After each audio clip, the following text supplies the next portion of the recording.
Et à la fin de cette vidéo, tu sauras faire des montages exactement comme celui-ci, et ce sans utiliser le moindre logiciel de montage type Final Cut, Adobe Premiere ou même CapCut. Tu vas juste utiliser Claude. Et donc pour ce faire, on va utiliser Claude Code et Hyperframe. Et Hyperframe, c'est un plugin Claude Code qui te permet de faire du montage vidéo ultra quali et qui gère aussi le sound design, donc les effets sonores directement dans les vidéos.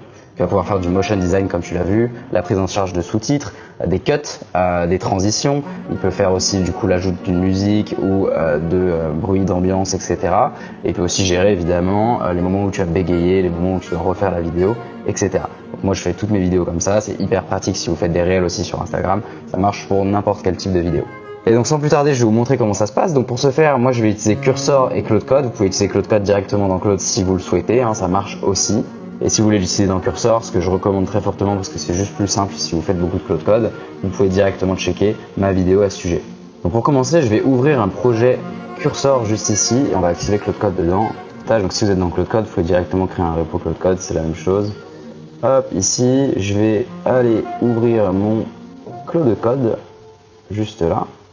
Et je vais lui copier-coller le prompt que je vous mets en description de cette vidéo, qui est un prompt qui va permettre d'installer Hyperframe directement, peu importe le setup que vous avez à l'heure actuelle pour utiliser Claude Code. Normalement ça marchera dans tous les cas. Donc première chose que je vais faire, étant donné qu'il y a des installs qui sont requis, je vais me mettre en bypass permission. Hop, ça je vous invite à le faire si vous comprenez ce que vous faites. Si vous ne comprenez pas ce qu'on fait, peut-être faites un petit peu attention. Mais bon, en général Claude vous prévient quand même quand il y a des choses qui sont vraiment bizarres, qui sont demandées. Hop, donc je vais commencer par installer Hyperframe et ensuite je vais vous montrer comment faire pour faire exactement la vidéo que je vous montrais tout à l'heure, donc ajouter des effets, ajouter du sound design, de musique, etc. Vous allez voir que c'est ridiculement simple et qu'en fait, il suffit juste de demander à Claude en fait, de faire ce que vous voulez faire. En attendant, je me permets de vous donner un petit tip si vous voulez ajouter des illustrations comme j'ai pu le faire dans la vidéo. Il y a des choses qui ne vont pas pouvoir être gérées par Claude en direct, notamment des illustrations, je ne sais pas si vous mettez un personnage, ce genre de choses, ça sera plutôt des générations IA qui vont être faites. Donc pour ce faire, il faudra lui donner une clé d'API pour de la génération d'images, donc soit une clé Xfield, soit une clé OpenRouter, et je vais vous montrer en 2 minutes comment récupérer ça. Pour avoir une clé OpenRouter, vous avez juste à aller sur OpenRouter, juste ici, faire nouvelle clé, et vous pouvez choisir voilà, le nom de la clé, l'expiration, etc. Donc pour ceux qui ne savent pas, OpenRouter c'est juste un agrégateur de modèles qui va permettre à ton Claude d'utiliser tous les modèles en fait IA qui sont à disposition aujourd'hui, la grosse majorité des modèles connus en tout cas, et donc tous les modèles de génération d'images. Ce sera très simple pour du testing. C'est pas le top en prod étant donné que c'est un peu plus cher que le modèle en direct, vu que OpenRouter prend leur cut dessus. Mais pour faire du testing, pour faire du montage, etc., c'est quand même assez pratique. Ça permet de simplifier les choses grandement. Et ensuite, deuxième solution, c'est passer par Xfield qui fait beaucoup de bruit en ce moment. Pour passer par Xfield du coup via l'API, il ne faut pas avoir de compte Xfield, donc vous n'avez pas besoin de payer pour l'abonnement. Il faut par contre aller sur Xfield Cloud API. Donc il y a vraiment 2 services différents pour utiliser l'API et utiliser l'interface, un petit peu comme sur Claude directement. Quand vous utilisez l'API d'Anthropic, vous devez vous créer un compte Cloud, donc là c'est la même chose mais côté Xfield. Donc vous devrez vous créer un compte juste ici et puis ensuite vous pourrez créer une clé très facilement. Donc vous voyez ici, je vais juste dans API Keys et je peux créer une nouvelle clé et l'utiliser dans Claude. Quand vous la donnez à votre Claude, vous avez 2 possibilités, soit vous la mettez dans le chat, ce qui n'est pas recommandé franchement, soit vous la positionnez dans les secrets Vercel de votre projet. Donc quand vous avez ce projet qui est déployé sur internet, vous pouvez directement la positionner dans les secrets Vercel et du coup Claude l'utilisera en passant toujours par Vercel, donc il n'aura jamais accès à la valeur en caractère de la clé. Donc on peut voir qu'en attendant il est en train de tester que tout fonctionne bien sur Hyperframe. Donc là ce que vous demandez peut-être c'est combien de crédits ça consomme tout ça, si jamais je fais du montage vidéo sur des grosses vidéos, etc. Donc pour vous donner un ordre d'idée, moi j'utilise Claude sur le plan à 100 € par mois. Et sachez que la vidéo que je vous ai montrée tout à l'heure en intro fait 3 minutes, donc je l'ai montée quand même en plusieurs prompts. J'ai absolument pas touché mes quotas à ce moment-là et j'ai fait toute la vidéo d'une traite en une seule session de 5 heures. Donc là, j'avais vraiment aucun sujet là-dessus. Donc je pense que même avec un compte, avec un abonnement à 20 €, vous pouvez faire du montage de manière assez régulière quand même avec Claude Code et Hyperframe. Surtout si vous optimisez votre montage, on va voir comment le faire tout de suite.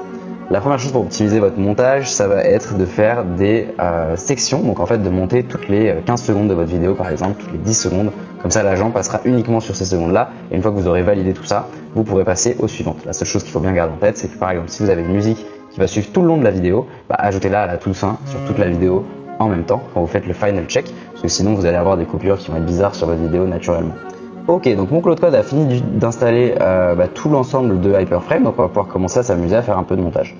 Donc pour ça, je vais demander de créer une version doublonnée, créer un doublon de ma vidéo VSLOO, donc c'est celle que je vais vous montrer en intro, hein, que j'ai fait justement avec Hyperframe, et je lui ai demandé de retirer tout le montage. Je suis pas à l'original, évidemment, et mets-le sur mon bureau par exemple.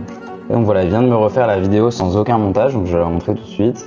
Nouvel outil révolutionnaire sort tous les 4 matins. Tu reçois 10 mails par jour de gens qui essaient de t'en vendre et tes concurrents se vendent d'en mettre partout. Ça, c'est la façade. Et derrière, c'est un petit peu plus loin. Maintenant, on va s'amuser à recréer quelques effets qui étaient dans la vidéo que vous avez vu en intro de cette vidéo. Donc je vais dire, ajoute un effet au début pour catch l'audience avec un effet sonore. Et ensuite, illustre la vidéo avec des pilules, plus effet sonore aussi, en prenant le style suivant. Donc je vous donne quelques mots-clés si vous voulez faire quelque chose qui ressemble à ce que vous avez vu en intro de vidéo. Glass morphisme, donc c'est en fait des pilules qui sont transparentes, un petit peu comme ce que vous pouvez avoir sur les notifications Apple, etc. Prends la DAO en piochant dans mon skill et ma charte graphique. Donc ça, c'est des choses que j'ai créées moi en interne et que j'ai mis directement dans mon ordinateur. Donc mon Claude, à chaque fois que j'ouvre curseur, peut avoir la direction artistique de ma boîte. C'est quelque chose que je vous conseille de faire, et pour le faire, c'est tout aussi simple que ce qu'on est en train de faire maintenant. C'est du prompt. Vous avez juste à demander à Claude de le faire pour vous.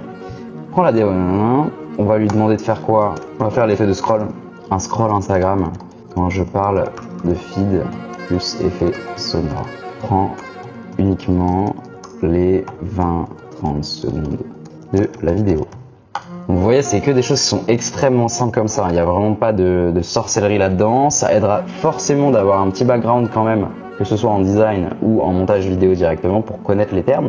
Je vais vous en donner quelques-uns. Donc je vous ai donné glass morphisme tout à l'heure. Motion design, c'est tout ce qui va être du coup lié à des effets de motion, donc des textes qui vont arriver, qui vont faire des animations, etc., des graphiques, ce genre de choses. Vous allez avoir tout ce qui va être B-roll, donc ce qui s'appelle le B-roll quand vous faites des vidéos. Vous avez toujours le A-roll, c'est quand vous parlez en fait face caméra, etc., ou on va dire le point de vue principal de votre vidéo. Et le B-roll, c'est ce qui va venir illustrer ça. Donc imaginons que je parle d'un train à un moment dans la vidéo, mettre une vidéo de train à la place de moi qui dit le mot train, ça s'appelle un B-roll. Donc ça, c'est quelque chose pareil que vous pouvez utiliser, et B-roll, ça s'écrit comme ça, donc B-roll. Ensuite, quelque chose d'autre, c'est au niveau des sous-titres, je sais pas, vous avez juste à parler de sous-titres, c'est assez simple, pareil pour les cuts.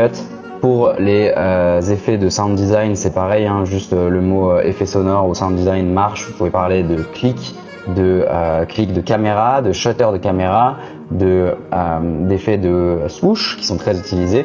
Les swoosh, c'est ce qui va être pour les transitions, etc. Des effets de beep ou je ne sais pas, de clap, si jamais vous avez besoin d'en utiliser. Et ensuite, pour ajouter une musique, il faudra juste que vous ayez la musique téléchargée sur votre ordinateur et que vous donniez la permission à Claude d'aller chercher ce qu'il y a directement sur votre ordinateur. Ok, donc ça y est, Claude vient de finir le rendu de la première version du compte que je lui ai fait. En 2026, tout le monde parle d'intelligence artificielle. Ton feed en est rempli, un nouvel outil révolutionnaire sort tous les 4 matins. Tu reçois 10 mails par jour de gens qui essaient de t'en vendre et tes concurrents se vendent d'en mettre partout. Ça, c'est la façade. Derrière, c'est un petit peu plus bancal. Des outils qu'on abandonne au bout de 2 semaines, des experts qui vendent du rêve mais livrent des bugs, et toujours beaucoup de temps et d'argent perdu. Et quand on se pose la question, qui autour de nous a vraiment réussi à intégrer l'IA dans son entreprise, dans son business? Et la raison pour laquelle la majorité des entrepreneurs n'y arrivent pas en 2026 n'est pas du tout celle que tu crois. Voilà en gros ce qu'il m'a fait en un seul prompt. Donc vous pouvez vous rendre compte de la puissance de la chose. J'ai pas juste fait étape par étape. Maintenant je vais pouvoir lui faire des feedbacks. Par exemple là j'aurais voulu potentiellement qu'ils mettent les logos en plus gros, qu'ils mettent quelque chose dans le feed, etc. Pour ça, j'ai juste à lui demander, littéralement. Pareil pour les sous-titres, si je veux ajouter des effets, des choses comme ça. Alors vraiment, la seule limite qu'il va y avoir à ça, c'est votre imagination, littéralement. Et un petit peu votre temps, parce que le seul truc qu'il va falloir prendre en compte, c'est que du coup, Claude va devoir quand même prendre le temps de faire ça. Donc ça m'a pris peut-être 3 à 5 minutes là, de faire ce que je viens de faire. Évidemment, j'étais complètement passif dans ce process. Donc en fait, vous pouvez faire juste d'autres choses en même temps, si vous faites du contenu. Préparer vos scripts de vidéo, faire d'autres choses, etc. qui sont à côté, ou juste réfléchir à la manière dont vous allez monter la vidéo. Donc voilà un petit peu comment je travaille, en tout cas moi, sur le montage de vidéos. Et derrière, un gros conseil que je peux vous donner, c'est celui de créer des skills du coup dédiés par type de vidéo.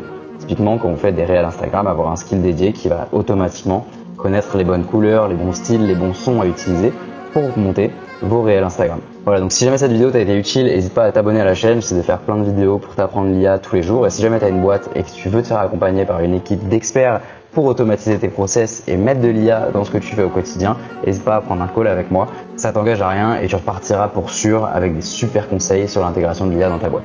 Merci beaucoup et je te dis à très vite.